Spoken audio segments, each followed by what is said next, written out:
T'as regardé ton téléphone et tu te dis, j'ai réussi un truc. Je suis très anxieuse en général, donc Kenavo à toi. mais plus foot que tech, si tu vois ce que je Ouais. veux dire. Donc, iPitch, le podcast qui rencontre les pionniers de demain. Bonjour à tous et bienvenue dans ce nouvel épisode de iPitch. Aujourd'hui, je suis avec Mathilde Garga-Denec, la présidente, créatrice, fondatrice, CEO de Splanner. Mathilde, est-ce que déjà tu peux me présenter ton produit ? oui, avec plaisir. Donc, Splanner, c'est une plateforme qui simplifie l'organisation d'événements pour des événements de groupe, type enterrement de vie de jeune fille, anniversaire. Toi, t'as galéré. Ouais. T'as galéré avec les enterrements de vie de jeune fille. J'ai un peu galéré. En fait, j'en ai fait que 2. Ah d'accord. Mais 2, ça suffit pour comprendre qu'il y a un vrai problème dans l'organisation de ce type d'événement. Parce que du coup, je me suis retrouvée donc témoin de mariage, c'est super, hein, on va pas se mentir qu'on est très content d'être élu témoin de mariage. Mais il y a un enjeu énorme quand même de faire plaisir à la mariée et d'inviter des gens qu'on connaît, mais d'autres qu'on ne connaît pas. Oui. Du coup, je me suis dit, ok, donc on va commencer à regarder un petit peu comment on fait pour organiser un enterrement de vie de jeune fille. Donc je tape dans Google tout simplement comment faire pour organiser. Et là, j'ai plein de blogs, donc c'est chouette, plein de contenus pour regarder comment faire. Mais je me dis, ok, donc je vais tout faire à la main. Je suis les blogs, mais franchement, je me retrouve quand même dans un sacré casse-tête. C'est vraiment mais le mot. pourquoi pas prendre un Google Sheet ? Alors, il y a Google Sheets, mais alors faut savoir faire les Google Sheets. Bon, je savais le faire, mais j'étais avec une personne, on était 2 témoins. Du coup, l'autre savait pas forcément, donc je me retrouvais à faire tout le document toute seule. C'était quand même beaucoup de temps pour faire ça. Et puis en fait, il fallait aussi un groupe WhatsApp. Parce que la base, ça, c'était un groupe WhatsApp. Donc un groupe WhatsApp avec des invités qui communiquent, qui parlent du sujet de l'enterrement de vie de jeune fille, mais également d'autres choses. Puis il y a un tricoon qui vient se mettre là-dedans, il y a un tableau Excel qui vient se mettre là-dedans, il y a Airbnb qui se rajoute. Et en fait, ça devient vraiment un casse-tête de savoir comment s'organiser simplement. À une semaine de l'événement, on n'avait pas le programme en fait. On s'était donné plein d'infos, mais on n'était pas trop sûr de ce qu'on allait faire finalement jusqu'au dernier moment. Ouais, moi j'ai l'autre technique, hein, c'est tu prends un leader et c'est lui qui décide de tout. Ouais, c'est pas mal aussi, mais c'est vrai que là, je me suis dit, on est capable de le faire nous-mêmes, mais ça nous a pris beaucoup de temps en fait. Ouais. En soi, c'est pas infaisable. La preuve, il y en a quand même énormément, des enterrements de vie de jeune fille, enterrements de vie de garçon. Mais c'est le temps que ça prend, le fait de se connecter le soir, de passer du temps là-dessus, le week-end, les échanges, les prises de tête, qui deviennent même des sketchs. Je sais pas si tu as pu en voir quelques-uns, mais même Bérangère Krief, par exemple, qui a fait des sketchs là-dessus, sur le groupe WhatsApp de l'enfer, quoi. Et c'est vrai que ça peut devenir rigolo, mais ça peut être aussi assez pesant et une charge. Alors qu'en fait, on a quand même tous un but commun à la fin, c'est de se retrouver sur cet événement et de s'éclater, quoi. Et puis, on a envie d'arriver aussi dans un contexte où on est tous heureux de se retrouver. Et il faut faire attention à ne pas se retrouver justement à cause de prises de tête dans l'organisation. Finalement, le démarrage du week-end n'est pas toujours si simple, en fait. Il faut faire quelques réglages, quoi. Et donc, c'est quoi Splanner ? C'est un groupe WhatsApp amélioré, c'est un logiciel qui va te permettre d'avoir le Airbnb, c'est quoi ? En fait, c'est un mélange justement de ce que je te disais, un peu les applications qui rentrent dans un groupe WhatsApp. C'est essayer de faire tout, de mettre toutes ces applications au sein d'une plateforme. Donc en vrai, c'est de la centralisation, surtout, plateforme. Et donc là-dessus, tu vas pouvoir arriver avec un parcours guidé, parce que c'est aussi le but de quand on fait ce type d'événement, c'est savoir, ah oui, il va falloir que je commence par trouver tous les participants qui vont être invités. Faut trouver une date, va falloir trouver, donc il y a le doodle on essaie de passer aussi un doodle à l'intérieur de Splanner. Avoir les logements, les loisirs, on a également budget, agenda pour avoir un topo de l'événement. Et tout ça, en fait, c'est centraliser toutes ces informations au même endroit. Donc on peut voter, on peut faire son propre sondage à l'intérieur de Splanner pour trouver sa date. On voit les propositions de vote, on voit en fonction du nombre de votes, forcément il y a un gagnant qui ressort. Ça y est, le moment est fixé et là on va pouvoir aller dans les activités. Donc il y a des activités qui sont déjà référencées sur Splanner. Il y a aussi des logements. Donc il y a une carte interactive où on cherche la ville. D'accord. Par exemple Audierne, chercher sur Audierne et avoir différents logements qui sont proposés par une carte interactive avec des liens à l'intérieur, type Booking, Abritel, choses comme ça. Donc en fait, tu as fait un lien avec une espèce d'API pour récupérer plusieurs choses et comme ça, c'est pré-choisi. Exactement. En fait, pour démarrer, je me suis dit que c'était le plus simple de proposer, ça s'appelle de l'affiliation, en fait, c'est d'avoir des liens qui sont affiliés. L'affiliation, ça permet de se dire que dès le début, dans Splanner, on peut s'organiser déjà. En termes d'activités, on va retrouver du Get Your Guide, par exemple, qui propose plein d'activités partout en France, super chouettes, complètement adaptées à ce type d'événement. Et les logements, pareil. Par contre, c'est pour démarrer. Ce que je souhaite derrière, c'est réussir à avoir des partenaires en direct, vraiment pour avoir un contact privilégié avec eux et être capable de communiquer plus facilement aussi sur mes réseaux auprès de ces différents types de partenaires. Ah oui, tu deviendrais la wedding planner de l'EVJF avec des choses déjà toutes prêtes en fait. Oui, le but c'est ça, c'est d'arriver aussi dans le futur, ce serait de devenir une agence parce qu'en fait avec l'utilisation de ce planner aujourd'hui, je vais être capable de comprendre bien en fait ce que les gens ont cherché, ce que les gens ont réservé, les moyennes de groupe, où est-ce qu'ils vont en France par exemple. Je dis France parce que pour l'instant je me fais vraiment un focus sur la France, j'ai pas forcément envie de partir à l'étranger pour l'instant. Bah oui, non mais déjà il faut se concentrer sur... Déjà, le marché français, il est assez costaud. Et puis, je trouve que c'est génial aussi. D'ailleurs, c'est un peu comme ça que j'ai commencé à communiquer sur mes réseaux. C'est de se dire que c'est intéressant d'aller chercher des régions françaises parce qu'il y a tellement de choses à découvrir qui permettent finalement d'y aller en train en moins de 2 heures. C'est quand même des week-ends qui peuvent... Sauf quand il y a une grève. Sauf quand il y a une grève. Mais c'est vrai que oui, il faut anticiper ça, mais bon, quand c'est anticipable. Mais voilà, donc pour l'instant, je fais vraiment un focus sur rester en France parce que je trouve qu'il y a tellement de choses à faire déjà pour découvrir et redynamiser nos régions. Donc, je suis vraiment là-dessus pour l'instant. Bon, tu m'avais envoyé une liste de questions parce qu'il faut savoir que Mathilde, je sais pas si c'est le stress, elle m'a carrément envoyé. Voilà les questions qu'il faut que tu me poses. C'est mort. C'est moi qui décide de ce qu'on va faire ici. Moi, je veux savoir, ça a été quoi la plus grosse galère à la création de Spanner? Qu'est-ce qui t'a fait tilter pour justement avancer? Alors, il y a 2 points. Enfin, je dirais que dans un premier temps, c'est le côté... réussir à comment je vais m'entourer en fait dans ce projet. Il y avait un peu ce truc de dire ok, j'ai cette idée, je commence à faire des croquis déjà. Tu viens de quel milieu toi de base? Alors moi j'ai passé 10 ans dans la food tech. Donc, mais plus food que tech, si tu vois ce que je veux dire. Donc, j'étais plutôt en relation avec les restaurants directement. Donc, la tech en soi, moi, j'adorais tester parce que c'était une boîte, c'était Just Eat, et du coup, c'était une super boîte où il y avait une très bonne ambiance et les équipes étaient très soudées. Donc, voilà, quand il y avait des tests tech à faire, j'étais toujours là pour les faire. Mais en fait, quand il s'agit de monter une plateforme, les tests à côté, c'est pas grand-chose finalement, quoi. Et c'est vrai que ça a été un peu des questions que je me suis posées de comment je m'entoure, c'est un enjeu technique déjà, dans un premier temps. Et ensuite, l'autre point qui a été compliqué aussi, c'est quand je suis arrivée sur... Donc, je développe la plateforme, je la fais tester à plusieurs utilisateurs. Et là, je me rends compte de la version... Enfin, pas de la version, mais du côté UX que ça représente, en fait, une plateforme comme ça, où en fait, c'est quand même énormément de données qu'il faut simplifier le maximum, sinon les gens ne vont pas utiliser ma plateforme. Personne n'utilise quelque chose. Surtout, je suis censée quand même réduire le truc plus simple. La charge mentale. Si c'est pour en rajouter dans ma plateforme, c'est dommage. Donc, je me suis dit, mince, comment je vais faire pour réussir à simplifier ça au maximum? Et ça, par contre, c'est une galère de tous les jours et je suis toujours dedans. Ça veut dire que c'est super dur de simplifier quelque chose qui est complexe à la base, en fait. C'est très, très difficile comme expérience et on le travaille de plus en plus, mais finalement, il y a toujours des infos. Ah oui, mais ça, c'est super important et si je le mets pas, ça gâche finalement mon projet ou ça réduit de la valeur dans mon projet. Mais en fait, quand je le rajoute, ça complexifie. Enfin, c'est super dur de jouer sur ces 2 pans, en fait. Mais tu dis vous êtes combien? On est 3 en fait dans ce projet. Ça veut dire que quand je te dis au début, je me suis posé beaucoup de questions de comment faire pour réussir à se lancer. Est-ce qu'il y a une des filles de l'EVJF? Non. Je suis entourée que de mecs. D'accord. En fait, moi, j'en ai parlé déjà à mon conjoint, naturellement, de ce projet. Et lui, justement, il fait des sites internet. Il sait un peu tout faire, mais il sait faire sur pas mal de sites internet. Et du coup, il me dit, non, mais moi, je t'accompagne. Je suis à fond sur ce projet. En vrai, c'est super. Donc, je te fais le site déjà, ce qui était génial parce que ça me permettait de pouvoir communiquer déjà sur le projet. Et je commence à en parler à mon beau-frère, donc le frère de mon conjoint, qui lui est développeur. Donc, je suis quand même assez bien entourée. Oui, j'avoue. Et lui, pareil, il me dit, moi, je trouve que ton projet, il est top. Franchement, je t'aide, je monte dessus. Alors, on ne pouvait pas être à temps plein à ce moment-là. Donc, c'était un petit peu de temps en temps, on bossait sur ce planner. Mais c'est comme ça que ça a vu le jour, en fait. Donc, on est 3. Aujourd'hui, on est 3 associés. Et pour l'instant, moi, je suis à temps plein. Les associés, ils ont des missions à côté également. Donc, c'est pas forcément du temps plein, mais ils sont très, très investis. Ok. Et c'est quoi ta plus belle réussite? Qu'est-ce qui tu t'es levé le matin, t'as regardé ton téléphone et tu te dis j'ai réussi un truc? C'est quand je communique sur mes réseaux, je crois. Ça me fait quelque chose... en fait, je me rends compte que c'est de franchir le pas de la communication, de rendre ça public. Tu vois, il y a quelque chose de, par exemple, la vidéo que j'ai postée, que tu as vue d'ailleurs sur LinkedIn, où justement... c'est comme ça que je t'ai contacté. Exactement. Et en fait, c'est le moment où... parce que travailler dans l'ombre, le travail de l'ombre, ça a duré super longtemps, en fait. Et travailler de l'ombre, c'est-à-dire conceptualiser tout le projet, penser à toute la stratégie marketing, tout ça, ça prend énormément de temps. Mais le moment où j'annonce que c'est officiel, que ça y est, c'est lancé, Et je sais pas, c'est assez incroyable finalement parce que il s'est révélé au public en fait et du coup c'est le stress de savoir qu'est-ce qu'ils vont en penser. Et puis en fait, finalement, alors moi je suis très anxieuse en général, donc j'ai tendance à imaginer oh là là, qu'est-ce qu'ils vont dire, ça va être négatif. Finalement, pas du tout, j'ai eu des super retours. Mais est-ce qu'on s'en bat pas les couilles? J'aimerais je suis pas poli. J'adorerais.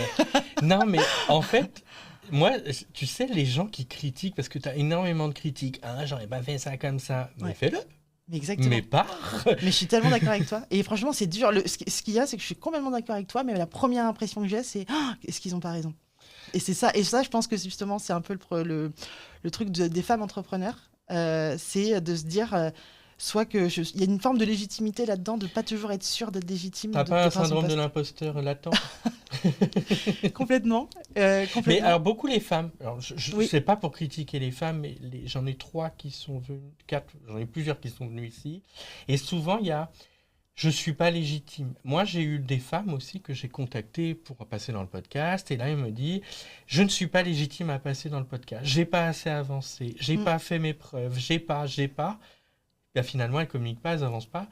Là où, alors c'est pas une généralité, où les mecs, c'est tout de suite, ouais, je viens, t'inquiète, on va s'éclater. Ouais, mais c'est vrai, ouais, c'est difficile de faire une généralité, mais c'est quand même assez énorme, cette façon de penser. Et moi, souvent, je pense à cette fiche de poste où il y a un homme et une femme qui sont en train de regarder la même fiche de poste.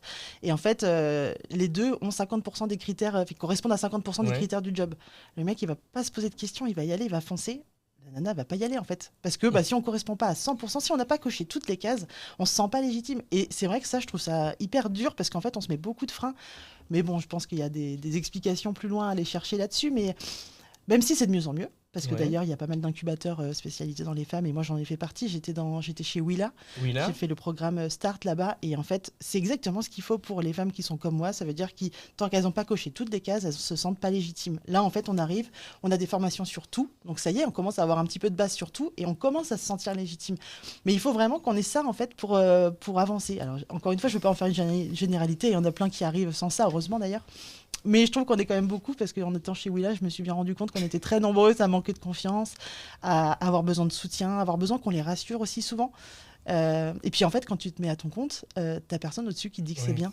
Et ça, c'est dur, en fait, notamment quand tu es dans cette partie où tu fais le travail de l'ombre. Et en fait, personne te félicite parce que personne ne voit rien, en fait.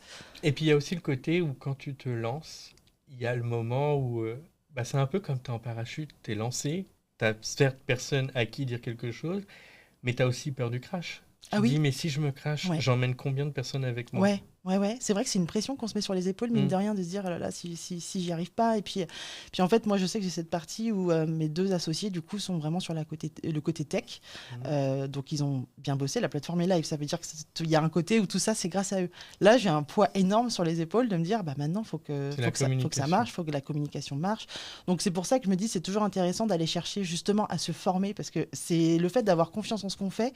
Je pense que du coup, on persévère, et c'est le fait de persévérer qui fait que ça marche. Parce que la plupart, enfin en tout cas dans ce que j'ai pu entendre, c'est tous les projets ont vraiment un énorme potentiel. La seule chose, c'est ceux qui s'arrêtent trop tôt. Parce que justement, ils ont manqué de confiance. Alors ça peut être aussi, ils ont manqué d'argent. Hein. Mais en fait, si tu pousses toutes les idées de tout le monde le plus loin possible, sans contrainte, tous les projets pourraient potentiellement vraiment réussir, quoi. Et je trouve que c'est intéressant d'avoir cette version des choses, de se dire, ok, il faut pas que je lâche. En fait, il faut vraiment pas que je lâche parce que ça va fonctionner. Et c'est du mindset, quoi. C'est de se le dire aussi tous les jours, ça va fonctionner. Et il faut se lancer. Et le meilleur moyen de le faire, c'est en effet, c'est d'y aller, c'est de sortir de sa zone de confort en se disant, ça va peut-être marcher, et de faire ce pas qui te permet de te dire, allez, on y va vraiment. Et moi, d'ailleurs, là-dessus, je me suis lancée en fait beaucoup dans la lecture de développement personnel. Et je trouve que ça m'a énormément aidée. Notamment, j'ai un bouquin que je peux conseiller qui s'appelle Trembler mais oser, ou Oser mais trembler, je sais plus le sens, de Susan Jeffers. Et c'est génial, c'est vraiment justement, il t'explique qu'en fait, là, si tu es en train de douter, tu es en train de te dire, j'aimerais bien passer une étape. Ouais, mais j'y arrive pas. J'y arrive pas, mais en fait, le j'y arrive pas, il va être beaucoup plus pénible que j'essaye et ça va pas être facile. Et en fait, il te le dit, c'est bien évidemment mieux expliqué que ce que je viens de le faire, mais c'est très parlant en fait. Et c'est vrai que je me suis dit, ok, de toute façon, j'ai eu cette idée, je me suis lancée, on peut plus vraiment reculer en fait. Sinon, je suis bloquée dans un état où en fait, je suis méga frustrée et je suis dans le regret. Dans le regret de j'aurais dû. Potentiellement toute ma vie. J'ai pas du tout envie de vivre comme ça, quoi. Mais est-ce que c'est pas... Alors déjà, j'avais envie de dire un truc quand tu m'as parlé du livre. Je suis sûr qu'un mec, il m'aurait dit père riche, père pauvre. Oui. Non, et moi, je voulais savoir aussi, est-ce que c'est pas un moment dans ta carrière, parce que je pense qu'on arrive tous à un moment dans une carrière où on se dit, j'ai envie de le faire pour moi. Ouais. Oui, je pense que le démarrage, c'est ça, hein, c'est de se dire... en plus, le contexte où je lance Splaner, c'est il y a un plan social chez Just Eat, et je sors comme ça. Et là, je me dis, OK, j'ai du temps pour moi, en fait. Donc, c'est vrai que la première chose, c'était de me dire, je veux faire quelque chose pour moi, quelque chose qui a du sens. C'est vrai qu'on est quand même sorti Covid à ce moment-là, plus ou moins, donc quand je commence à avoir cette idée... Du coup, je me dis, OK, c'est vrai que j'aimerais bien avoir un projet qui a du sens, qui m'anime, que je conçois de A à Z, et je le fais vraiment pour moi. Mais très vite, en fait, tu as quand même envie, t'imagines aussi le succès, parce qu'en fait, c'est pour ça que tu le fais, hein, tu le fais pas pour que ça reste dans son coin, quoi. Donc, t'imagines le succès, et là, c'est vrai que c'est... Là, il y a le regard des autres. Mais c'est vrai qu'au début, il y a quelque chose où tu le fais vraiment pour toi, en fait. Et même tous les jours, en fait, c'est bien de se le dire, tous les jours que tu le fais pour toi. Et avant le succès, la galère, c'était quoi ta plus grosse galère ? Plus grosse galère ? Est-ce que, je sais pas, parce que j'ai des gens, tu vois, il peut y avoir embrouille dans le projet. Bon, là, c'est avec ton conjoint, c'est un peu plus compliqué. Ouais. Avec le beau-frère, c'est encore plus compliqué. Mais j'entends, embrouille dans le projet, pas la même vision, pas le truc. Vous, ça a été, là, depuis le début, ça roule, on n'est pas arrivé dans la période de galère. Non, on n'est pas arrivé dans la période de galère. Je pense qu'on se challenge pas mal, mais il y a beaucoup de bienveillance en fait dans la communication qu'on a, donc c'est plutôt chouette. J'ai envie de dire que tu es avec ton mari. Oui. À un moment, tu n'as pas le choix. Oui, il faut que ça se passe bien de toute manière, mais vraiment ça se passe bien. Alors après, il y a des réglages en fait. On fait des réglages, ça veut dire qu'on bosse quand même à côté. On a vraiment le bureau juste à côté, et il y a forcément des réglages de là, toi, la manière dont tu m'as parlé, je trouve que c'était pas forcément pro et que tu étais un petit peu trop dans le perso et que là, je l'ai vécu comme une attaque. Mais en fait, comme on arrive à se le dire, on règle. Mais par contre, c'est vrai que là, c'est essentiel d'avoir une bonne communication et de réussir à...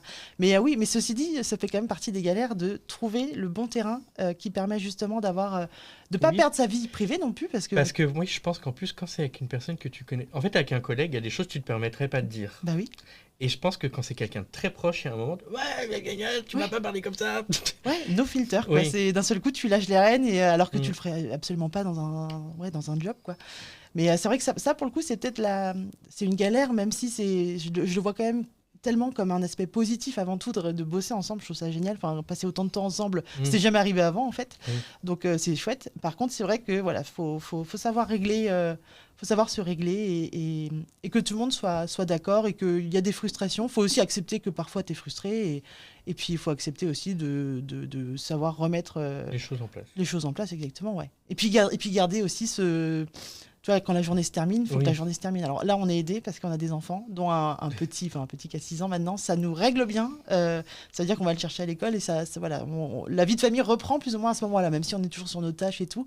Il y a quelque chose de familial qui revient, alors qu'avant, c'est le pro. Justement, petite question, parce que j'ai eu une entrepreneuse, Justine, qui disait qu'elle ne savait pas encore, parce qu'elle n'avait pas encore la période d'avoir des enfants. Est-ce que c'est dur d'être maman et entrepreneuse ? Qui prend la charge mentale, en fait, dans le couple ? C'est les deux ? Ouais. Ouais, je pense que pour le coup, on est vraiment sur tous les deux. Alors après, c'est aussi parce qu'on bosse tous les deux à domicile. C'est déjà beaucoup plus simple de gérer la charge mentale quand tu es à domicile parce que la charge, c'est tout. C'est le logement. Et du coup d'être à domicile, tu peux t'octroyer du temps pour des tâches qui seront plus faciles. Si on avait des bureaux, par exemple, et qu'on devait partir, je pense que ce serait beaucoup plus compliqué. C'est vrai. Et que, c'est vrai que pour l'instant, enfin en tout cas dans ce démarrage, c'était essentiel qu'on soit chez nous.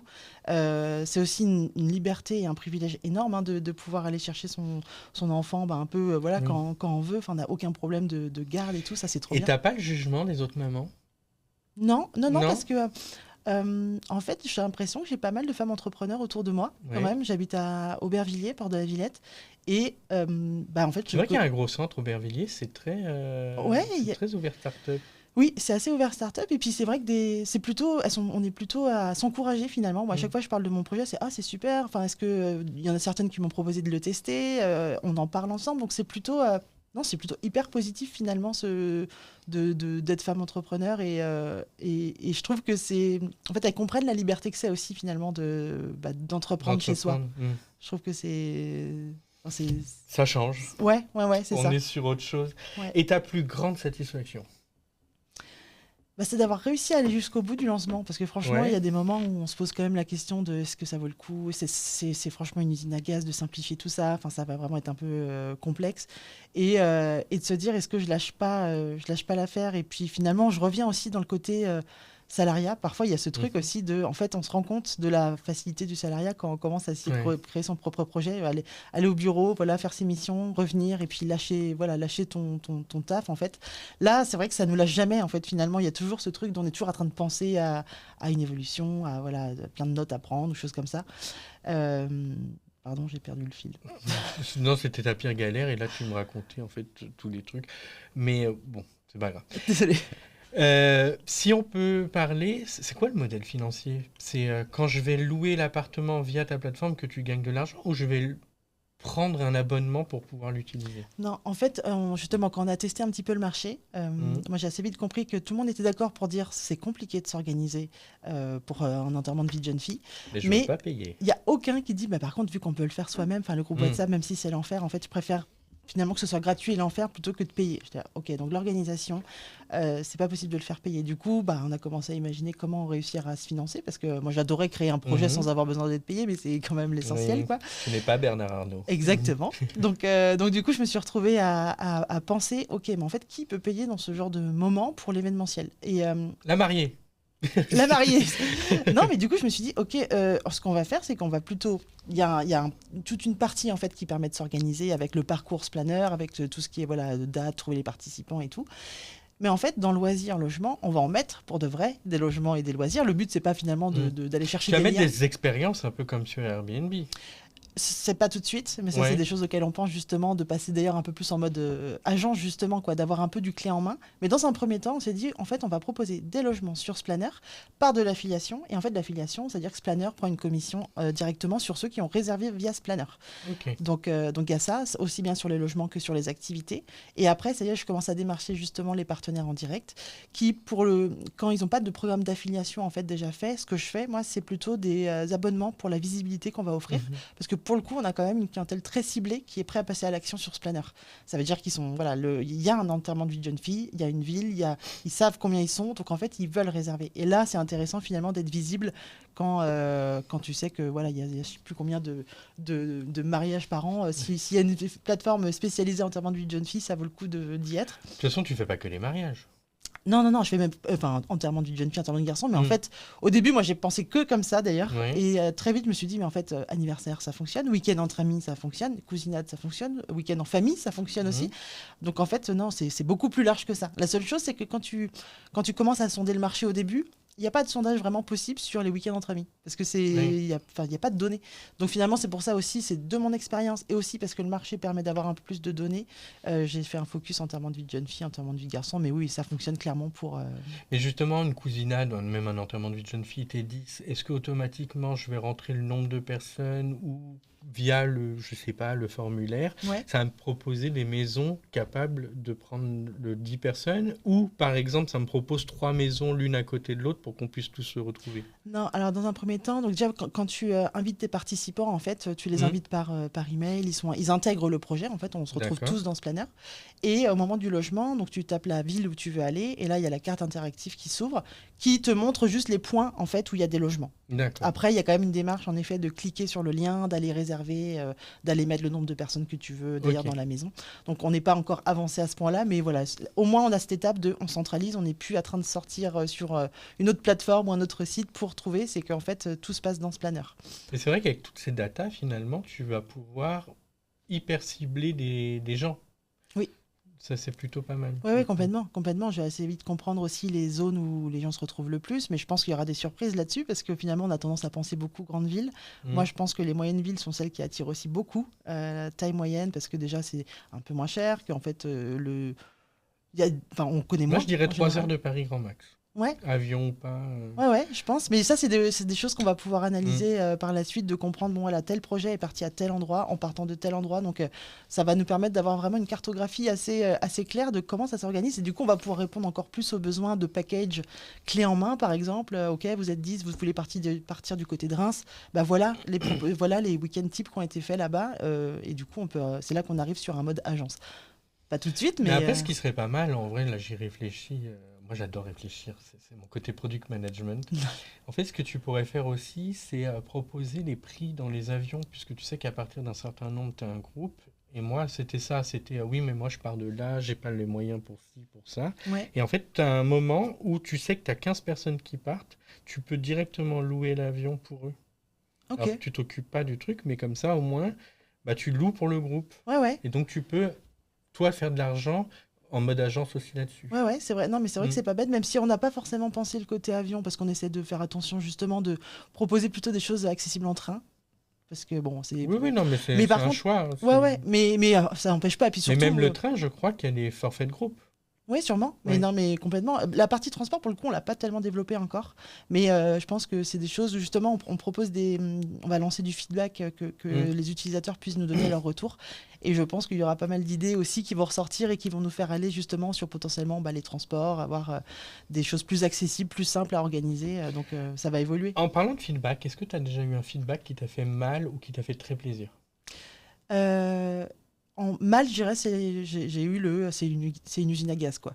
Okay. Ça veut dire que ça fait mal parce qu'en fait, on a déjà passé énormément de temps dessus pour le simplifier au mieux. Et puis c'est vrai que nous, au bout d'un moment, on manque de recul. En fait, ça veut dire qu'il y a des choses qui nous paraissent simples, puis quand on le montre, ils sont là, ouais, là, je sais pas où je dois cliquer, ou c'est pas assez mis en valeur. Ou... Bon, ça fait mal quand tu as passé énormément de temps et que tu prends cette réflexion. Que toi, pour le coup, tu te dis, je l'ai réfléchi, j'ai tout fait, puis quelqu'un te dit, je comprends rien, ton truc, c'est de la merde, je clique ici, ça marche pas. Ouais. Ça fait mal. Ça fait mal de passer du temps et de voir que bon, ça a toujours pas réagi, mais en même temps, c'est challengeant et on sait que du coup, on doit continuer. Et d'ailleurs, on est encore en train de le faire tous les jours, là, de revoir justement le site pour le simplifier le plus possible. Donc ça fait partie des choses qui font un peu mal en termes de feedback. En positif, je pense qu'on nous dit souvent que c'est joli et que c'est un beau site. Et en fait, on a passé beaucoup de temps dessus, notamment mon conjoint, il a passé énormément de temps dessus. Il est web designer et du coup, je suis contente d'avoir ce point de valorisation parce que voilà, c'est vrai que faut penser au nom, faut penser au logo, faut penser à l'identité visuelle et que tout ça, moi, je partais de pas grand-chose, donc j'ai été accompagnée par mon conjoint là-dessus et je suis super contente de voir que c'est quelque chose qui plaît en fait.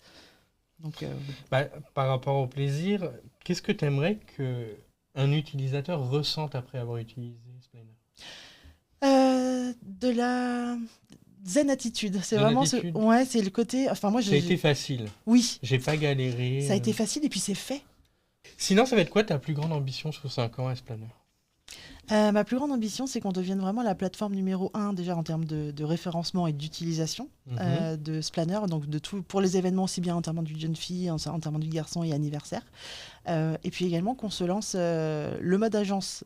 J'aimerais que ça arrive dans les 5 ans aussi, mais je dirais que non, une des priorités après, c'est de partir sur du B2B également, parce qu'on a vite compris. À organiser les événements d'entreprise. En fait, digitaliser surtout les séminaires, parce qu'aujourd'hui, des séminaires, il y en a de plus en plus, parce que c'est vrai que c'est super important pour les entreprises de créer une cohésion d'équipe, de partager sa culture d'entreprise. Ça coûte très cher en général de faire des séminaires, et c'est vrai que le moment vécu par les collaborateurs sur un séminaire, souvent c'est génial. Tout le monde passe un bon moment, on est dans des contextes, les lieux sont magnifiques, on mange bien, il y a une bonne ambiance, et puis le message, on n'est plus dans les bureaux, donc il y a quelque chose d'un peu sympa qui se passe. Et puis en fait, quand on revient au bureau le lundi, après le séminaire, le soufflet retombe complètement. Et c'est vrai que je me dis, mais là, Spliner pourrait vraiment aider en fait dans le avant, pendant, après séminaire. Ça veut dire avant être capable de faire un peu de teasing aussi sur cet événement pour en fait faire le côté positif d'un séminaire pour les collaborateurs. Je trouve que c'est bien qu'il reste le plus longtemps possible et que ça démarre avant et que ça continue bien après. Donc le côté teasing déjà, et puis en plus potentiellement prendre des informations type y a-t-il des allergies pour les repas, choses comme ça. Donc ça peut être digitalisé complètement. Mais même pour tout en fait. Pour tout. Le jour de l'événement, se retrouver du séminaire, avoir l'agenda, avoir des rappels automatiques s'il y a un changement de salle ou il y a une conférence qui commence par exemple dans 15 minutes, avoir des rappels automatiques, être capable d'avoir un plan aussi des lieux, potentiellement si c'est un peu grand, c'est toujours pratique de pouvoir se repérer. Et puis être capable aussi de lancer des quiz par exemple, pour dynamiser un peu les équipes. Des fois on se retrouve sur des conférences, on se retrouve... on peut un peu être endormi, notamment la première conférence après 14 heures, elle peut être un peu difficile. Et là, lancer un quiz, par exemple, pour dynamiser un petit peu toutes les équipes. Et puis surtout, quand les ateliers sont terminés, récupérer du feedback. et en fait être capable d'avoir des vraies actions à mettre en place après. Et du coup, faire en sorte que ce qu'on a vécu ce week-end-là, en fait, on va vraiment faire en sorte d'avoir des actions qui durent dans le temps. De récupérer pour plus tard. Donc ça, c'est vraiment l'objectif aussi dans les 5 ans, c'est de lancer cette partie B2B pour digitaliser les séminaires d'entreprise. B2B. Ouais, donc il va falloir qu'on trouve un nom. Je ne sais pas si tu as des idées déjà, toi d'ailleurs. Non, pas tout de suite. Ouais, si tu en as, n'hésite pas, parce que Planner Pro, c'est pas terrible, mais on cherche. Why not, hein. Ouais. Là, je vais rentrer dans mes petites questions, les 3 petites questions. On arrive vers la fin, donc quel conseil tu donnerais à un entrepreneur ou une entrepreneuse qui veut entreprendre ? Je lui conseille de s'entourer vraiment très vite, de s'entourer et par exemple, moi, une des premières choses que j'ai faites en tant qu'entrepreneur, finalement, c'est d'aller dans le programme Kickstart de House of Co-Design. C'est un week-end où, en fait, tu apprends à pitcher. Tu apprends déjà à comprendre vraiment le sens de ton job que tu veux créer, et puis tu apprends à pitcher. Et en fait, le dimanche, tu as un pitch. Et ça, je l'ai fait, par exemple, en fait, tout de suite, ça t'aide à te structurer. Tout de suite, ça te met aussi, est-ce que tu es à l'aise de faire ça ? Parce qu'il va falloir le faire. Donc, à un moment donné, voilà, essaye ce genre d'exercice, et puis ça te met en confiance, et potentiellement, tu as énormément de retours. C'est sur 2 jours. Mais je pense des programmes comme Kickstarter, il y en a plein d'autres. Mais, je pense. Mais voilà. Là, on est au Village by CA. Je pense qu'ils proposent aussi beaucoup ça à tout le monde. Sûrement, j'espère, parce que c'est un vrai moyen de tester en fait son projet. En fait, pour rentrer au Village by CA, tu es obligé de pitcher ton projet devant un comité. Voilà. Bah non, mais ça, c'est un bon exercice en fait. Hein. C'est pas facile, on sort de sa zone de confort. Mais le bonheur que c'est derrière aussi d'avoir convaincu. Enfin, voilà, ça sort de sa tête, c'est quelque chose qu'on a depuis longtemps dans les tripes, et puis d'un coup, tout le monde est d'accord avec son projet. Enfin, voilà, ça fait du bien, ça réconforte. Et puis s'entourer, oui, comme je te disais, moi, le côté Willa, ça m'a beaucoup aidé, mais aussi en parler un maximum à plein de gens finalement, parce que le fait d'en parler, ça rend concret son projet et pas rester dans son coin finalement à se dire... mais les gens ont toujours peur. Si j'en parle, il va me piquer mon idée. Oui, ça c'est vrai, mais c'est complètement faux en fait. Parce que déjà, même s'il veut faire la même idée, il le fera pas de la même façon. Donc de toute manière, ce sera pas du tout la même chose, quoi. Et puis encore une fois, est-ce qu'il va s'arrêter avant ? Mais de toute façon, d'avoir des concurrents, c'est très bien. Oui. Aussi. Ouais, complètement. D'ailleurs, moi, c'est une des premières choses qu'on m'a dit sur ce planner, c'est 2023, je commence à penser à ça. Et la première chose qu'on me dit, c'est alors ton projet, franchement, il a du sens, je comprends, mais pourquoi il n'y a pas de concurrence en fait ? Il y a pas de marché. Moi, j'en vois un très gros concurrent, c'est Facebook. Oui. Le groupe Facebook. Oui, mais des plateformes vraiment comme la mienne, en fait, il y en avait, en 2023, on n'en trouvait pas. Et en fait, 2024, j'ai 2 concurrents qui sont arrivés et moi, c'était une victoire. Il y en a plein qui m'ont dit du coup, il y a quelqu'un qui vient de concurrencer. Et moi, j'étais là, non, c'est super, il y a un marché et puis en fait, c'est top. Moi, ça m'a rassuré. C'est ce qui fait qu'en plus, tu évolues parce que l'autre, il va te lancer, je sais pas, l'IA qui va prédire le prochain voyage. Bah, toi, tu dis, moi, je vais prédire le prochain voyage plus des expériences qui te plaisent. Exactement, ça challenge en fait. Ça challenge et puis non, c'est moteur, donc c'est top. Enfin, moi, j'étais hyper contente. Ouais. Donc ouais, en tout cas, voilà, le fait d'être accompagné puis d'en parler, c'est essentiel. Et puis, faire attention à sa santé mentale aussi en tant qu'entrepreneur, je pense. Et pour ça, je peux que conseiller la lecture, notamment ce que je te disais tout à l'heure sur Oser et Trembler. Mais je pense qu'il y en a plein d'autres qui est vraiment importante et prendre du temps, du recul de temps en temps.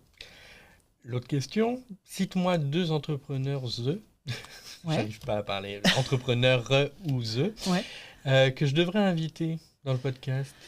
Très bonne question, parce que j'en ai pas mal autour de moi, mais lesquels je pourrais te... il m'en faut 2. Tu dois éliminer les autres. Ok. Écoute, le premier qui m'est venu en tête, je vais te dire lui déjà, c'est la boîte, c'est Anywhere en fait.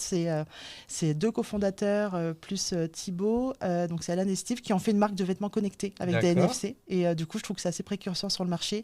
C'est assez moderne, les vêtements sont jolis. Du coup, je trouve que voilà, ça peut être très intéressant de se renseigner sur ces personnes-là, donc Anywhere. Et puis une autre, c'est Eleanor Chonos, je crois, pardon pour le nom, mais c'est Doulceur. En fait, c'est une plateforme digitale pour accompagner la fibromyalgie. D'accord. Une maladie ? Oui, exactement. Une maladie, mais une maladie justement très difficile à décrire. D'accord. Et elle fait en sorte que ça puisse exister en fait via une plateforme digitale. Et je trouve admirable de partir sur ce genre de domaine parce que c'est super dur. Ouais. Parce que là, pour le coup, je vois pas où tu lèves les financements. C'est très dur. Ouais. Mais en fait, elle est atteinte elle-même de cette maladie et du coup, elle la comprend mieux que personne et elle fait en sorte que justement, ça puisse être un peu démocratisé, y avoir des conseils, savoir voilà tout plein de conseils en fait sur sa plateforme. Ça s'appelle Doulceur. Donc je te conseille ces 2-là. Ma dernière question, c'est est-ce que tu as des choses que j'ai oublié de te poser comme question puisque tu m'avais envoyé une liste de questions qu'on n'a peut-être pas tout suivi, je t'avoue, puisque moi, j'ai mes propres questions. Est-ce que tu as des questions que j'ai oublié de te poser qu'il faudrait que je te pose ? Eh ben écoute, non, sincèrement, je crois que tu as fait un sacré tour un peu de ce qu'il en Ah était. ben je t'avais dit, parce que en fait, voilà, toute l'histoire, c'est que moi je contacte les gens. Et il y a toujours le moment où c'est quoi les questions que tu vas me poser, c'est ah bon, c'est à quel moment. J'ai tout un tas de questions. Tu as combien de viewers et tout. Alors moi je dis toujours, je m'en fous du nombre de viewers, je le fais pour moi. Ouais, bien sûr. Si je ne peux le partager qu'à moi-même, bon, j'ai pas de temps non plus à perdre pour partager qu'à moi-même. Je suis content que d'autres gens le voient. Mais s'il n'y a que moi, bah tant pis, il n'y a que moi. Ouais. Et les gens qui m'entourent. Mais oui, il y a aussi le côté où moi, j'aime quand c'est fleuve. Ouais.